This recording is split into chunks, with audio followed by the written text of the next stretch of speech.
اسی اللہ کی طرف رجوع کیے رہو اور اس سے ڈرتے رہو اور نماز قائم کرتے رہو اور مشرکوں میں نہ ہونا اور نہ ان لوگوں میں ہونا جنہوں نے اپنے دین کو ٹکڑے ٹکڑے کر دیا اور خود بھی فرقے فرقے ہو گئے۔ ہر فرقہ اسی میں مگن ہے جو اس کے پاس ہے، اور جب لوگوں کو تکلیف پہنچتی ہے تو اپنے پروردگار کو پکارتے ہیں، اسی کی طرف رجوع کرتے ہوئے پھر جب وہ ان کو اپنی رحمت کا مزہ چکھاتا ہے تو ایک فریق ان میں سے اپنے پروردگار کے ساتھ شرک کرنے لگتا ہے تاکہ جو ہم نے ان کو بخشا ہے اس کی ناشکری کرے۔ سو خیر، فائدے اٹھا لو، ان قریب تم کو اس کا انجام معلوم ہو جائے گا۔ کیا ہم نے ان پر کوئی ایسی دلیل نازل کی ہے کہ پھر وہ ان کو اللہ کے ساتھ شرک کرنا بتاتی ہے؟ اور جب ہم لوگوں کو اپنی رحمت کا مزہ چکھاتے ہیں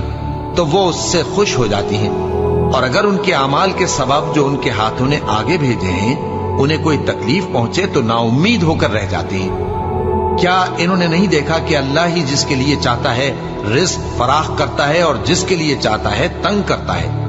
بے شک اس میں ایمان لانے والوں کے لیے نشانیاں ہیں، اور اسی کی نشانیوں میں سے ہے کہ وہ ہواؤں کو بھیجتا ہے کہ خوشخبری دیتی ہیں تاکہ تم کو اپنی رحمت کے مزے چکھائے، اور تاکہ اس کے حکم سے کشتیاں چلیں، اور تاکہ تم اس کے فضل سے روزی طلب کرو، اور تاکہ تم شکر کرو۔ اور ہم نے تم سے پہلے بھی پیغمبر بھیجے تو وہ ان کے پاس نشانیاں لے کر آئے، سو جو لوگ نافرمانی کرتے تھے ہم نے ان سے بدلہ لے کر چھوڑا، اور مومنوں کی مدد ہم پر لازم تھی۔ اللہ ہی تو ہے جو ہواؤں کو بھیجتا ہے تو وہ بادل کو ابھارتی ہیں، پھر اللہ اس کو جس طرح چاہتا ہے آسمان میں پھیلا دیتا اور تہ بتہ کر دیتا ہے، پھر تم دیکھتے ہو کہ اس کے بیچ میں سے بارش کی بوندیں نکلنے لگتی ہیں، پھر جب وہ اپنے بندوں میں سے جن پر چاہتا ہے اسے برسا دیتا ہے تو اسی وقت وہ خوش ہو جاتی ہیں،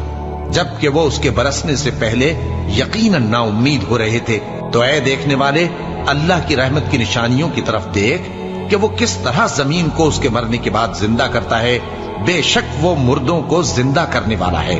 اور وہ ہر چیز پر قادر ہے۔ اور اگر ہم ایسی ہوا بھیجیں کہ وہ اس کے سبب کھیتی کو دیکھیں کہ زرد ہو گئی ہے تو اس کے بعد وہ ناشکری کرنے لگ جائیں، تو تم مردوں کو بات نہیں سنا سکتے، اور نہ بہروں کو جب وہ پیٹ پھیر کر لوٹ جائیں آواز سنا سکتے ہو، اور نہ اندھوں کو ان کی گمراہی سے نکال کر راہ راست پر لا سکتے ہو۔ تم تو انہی لوگوں کو سنا سکتے ہو جو ہماری آیتوں پر ایمان لاتے ہیں، سو وہی فرما بردار ہیں۔ اور جن لوگوں نے اللہ کی آیتوں سے اور اس کے سامنے حاضر ہونے سے انکار کیا وہ میری رحمت سے نا امید ہو گئے ہیں، اور ان کو درد دینے والا عذاب ہوگا۔ کیا ان لوگوں کے لیے یہ کافی نہیں کہ ہم نے تم پر کتاب نازل کی جو ان کو پڑھ کر سنائی جاتی ہے